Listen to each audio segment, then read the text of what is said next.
వైఎస్ఆర్సీపీ ఇన్ఛార్జిల 5వ విడత జాబితాను విడుదల చేశారు మంత్రి బొత్స సత్యనారాయణ. ఇప్పటివరకు ప్రత్యక్ష ప్రసారం చూసాం.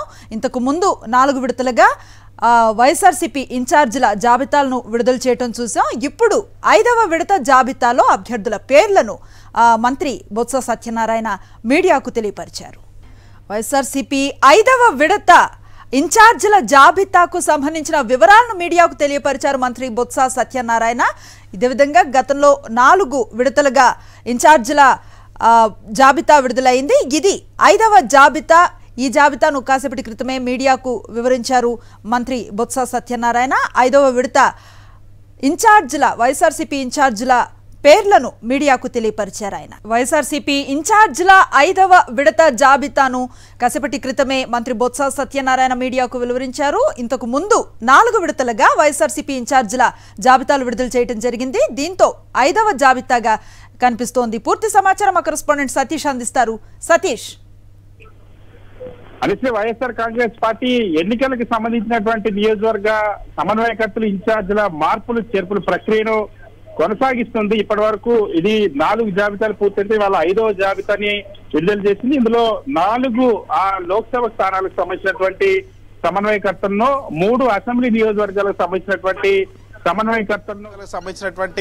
సమన్వయకర్తలను విడుదల చేశారు. కొద్దిసేపటి క్రిందట మంత్రి బొత్స సత్యనారాయణ, ప్రభుత్వ సలహాదారు సజ్జల రామకృష్ణారెడ్డి ఇద్దరు కూడా ఈ జాబితాను ప్రకటించారు. ఇప్పటి వరకు 4 జాబితాల్లో 58 అసెంబ్లీ నియోజకవర్గాలకు సంబంధించి 10 లోక్సభ నియోజకవర్గాలకు సంబంధించినటువంటి ఇన్ఛార్జీల మార్పులు చేర్పులకు సంబంధించి ప్రకటన చేశారు.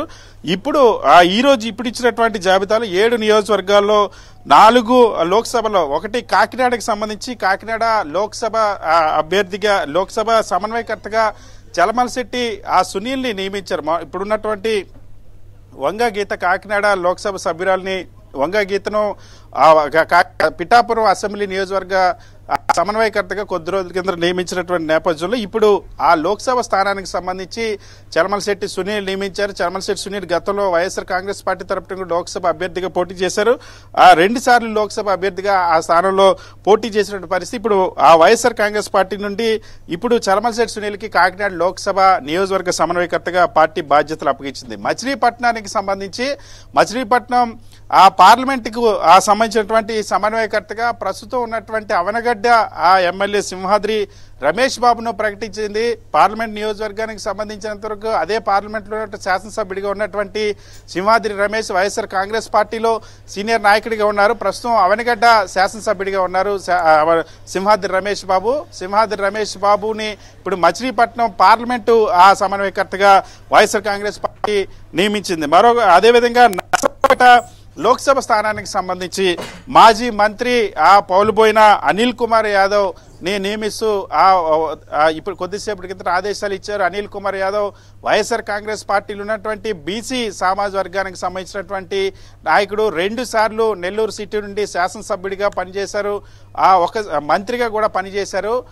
నర్సరావుపేట పార్లమెంటుకి సంబంధించి వైఎస్ఆర్ కాంగ్రెస్ పార్టీ చాలా క్లియర్ గా మొట్టమొదటి నుండి కూడా ఇక్కడ ఈసారి బీసీకి అవకాశం కల్పించాలని నిర్ణయిస్తూ వచ్చింది. ఈ నేపథ్యంలోనే వైఎస్ఆర్ కాంగ్రెస్ పార్టీ నుండి బీసీ సామాజిక వర్గాల్లో బలమైనటువంటి నాయకుడిగా, బలమైనటువంటి వాయిస్ ఉన్నటువంటి నాయకుడిగా పేరున్నటువంటి అనిల్ కుమార్ యాదవ్ నర్సరావుపేట లోక్సభ స్థానానికి విద్యావంతుడు డాక్టర్ చదివినటువంటి వ్యక్తి అయినటువంటి అనిల్ కుమార్ యాదవ్ ని ఇక్కడ నర్సరావుపేట లోక్సభ స్థానానికి నియమించింది. మరొకవైపు తిరుపతి రిజర్వ్ లోక్సభ స్థానానికి సంబంధించి ప్రస్తుత తిరుపతి ఎంపీ మద్దిలి గురుమూర్తిని లోక్సభ నియోజకవర్గ సమన్వయకర్తగా నియమించింది.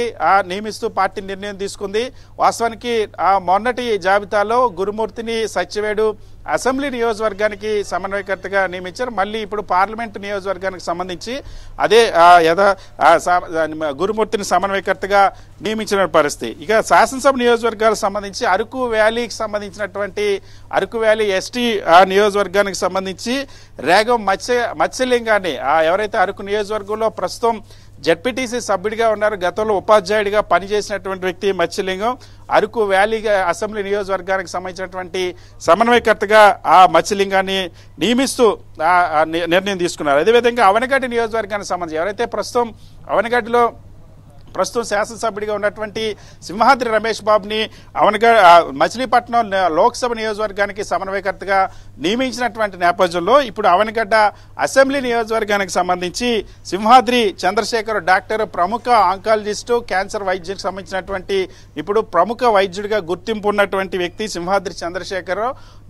సింహాద్రి చంద్రశేఖరరావు తండ్రి సింహాద్రి సత్యనారాయణ గతంలో మంత్రిగా శాసనసభ్యుడిగా అవనగడ్డ నియోజకవర్గం నుండి ప్రాతినిధ్యం వహించినటువంటి సందర్భం ఉంది. సో విద్యావంతుడు, వైద్యుడు, ప్రముఖ వైద్యుడిగా పేరున్నటువంటి నేపథ్యంలో అక్కడ ఉన్నటువంటి శాసనసభ్యుడు సింహాద్రి రమేష్ ని మచిలీపట్నం పార్లమెంట్ కి సమన్వయకర్తగా నియమించి సింహాద్రి చంద్రశేఖరరావుని అసెంబ్లీ నియోజకవర్గానికి సంబంధించినంత వరకు సమన్వయకర్తగా నియమించారు. అదేవిధంగా సత్యవేడుకి సంబంధించి సత్యవేడు రిజర్వ్డ్ కాన్స్టిట్యూన్సీ సంబంధించి ఎవరైతే మొన్నటి వరకు ఉన్నటువంటి సత్యవేడు నియోజకవర్గ సమన్వయకర్త అయినటువంటి గురుమూర్తిని ఇప్పుడు మళ్ళీ లోక్సభ తిరుపతి లోక్సభకు సమన్వయకర్తగా నియమించినటువంటి నేపథ్యంలో ఇప్పుడు సచివేడ్ నియోజకవర్గానికి సంబంధించి అసెంబ్లీ స్థానానికి సంబంధించి రాజేష్ ఎవరైతే మాజీ డిప్యూటీ స్పీకర్ మాజీ ఎమ్మెల్యేగా పనిచేసినటువంటి కుతూహలమ కుమారుడు రాజేష్ కి రాజకీయ కుటుంబం నేపథ్యం ఉన్నటువంటి కుటుంబం రాజేష్ ని ఇప్పుడు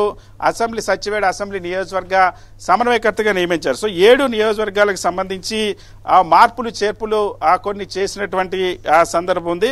సో 2014 కాకినాడ ఎంపీగా ఎవరైతే కాకినాడ లోక్సభ సమన్వయకర్తగా నియమించినటువంటి చలమలశెట్టి సునీల్ 2014లో వైఎస్ఆర్ కాంగ్రెస్ పార్టీ నుండి కూడా పోటీ చేసినటువంటి పరిస్థితి. మొత్తం 7 మార్పులు చేర్పులతో ఇప్పుడు ఈ 4 మార్పులతో మనం చూడొచ్చు. ఇందులో చాలా స్పష్టంగా ఈ జాబితాకి సంబంధించి కూడా మనం చూస్తే కాపు, అదేవిధంగా బీసీ, ఎస్సీ, ఎస్టీ 4 సామాజిక వర్గాలకు సంబంధించినటువంటి వర్గాలకు ప్రాధాన్యం ఇచ్చారు. కాకినాడ లోక్సభని కాపు సామాజిక వర్గం, మచిలీపట్నం లోక్సభని కాపు సామాజిక వర్గానికి సంబంధించినటువంటి చలమలశెట్టి సునీల్, అదేవిధంగా సింహాద్రి రమేష్ బాబులకు ప్రకటించారు. అలాగే నరసరావుపేట లోక్సభ స్థానాన్ని బీసీ నాయకుడైనటువంటి అనిల్ కుమార్ యాదవ్, మాజీ మంత్రి అనిల్ కుమార్ యాదవ్ కి సమన్వయకర్తగా నియమించారు. తిరుపతి ఎస్సీ, అదే అరకు వ్యాలీ ఎస్టీకి సంబంధించి రేగం మత్స్యలింగం, అదే అవనిగడ్డకి సంబంధించి కాపు సామాజిక వర్గానికి సత్యవేడు ఎస్సీ సామాజిక వర్గం. సో అన్ని 7 నియోజకవర్గాల్లో ఒకవైపు సామాజిక వర్గాలకు కూడా ప్రాధాన్యత. సో ఇప్పటి వరకు మనం చూసినట్టయితే వైఎస్ఆర్ కాంగ్రెస్ పార్టీ కసరత్తు చాలా స్పష్టంగా వివిధమైన అంశాలను పరిగణలోకి తీసుకొని ఎన్నికల్లో ఖచ్చితంగా 175 నియోజకవర్గాల్లో ఏ ఒక్క నియోజకవర్గంలో కూడా అక్కడున్నటువంటి ఈక్వేషన్స్, ప్రజాభిప్రాయం అన్నిటినీ పరిగణలోకి తీసుకొని ఏ ఒక్క నియోజకవర్గంలో కూడా నెగ్లెక్ట్ చేయకుండా ఖచ్చితంగా ప్రతి ఒక్క నియోజకవర్గం మీద కూడా పూర్తి స్థాయిలో శ్రద్ధ పెట్టి అభ్యర్థుల ఎవరైతే సమన్వయకర్తలు ఎంపిక చేస్తుంది. ఇందులో ఇప్పటి వరకు 58 అసెంబ్లీ నియోజకవర్గాలతో పాటు ఇప్పుడు 3 నియోజకవర్గాలు అయితే ఇందులో మళ్ళీ 2 గతంలో ప్రకటించిన నియోజకవర్గాలు. సో 59 అసెంబ్లీ నియోజకవర్గాలకు ఇప్పటి వరకు కూడా సమన్వయకర్తల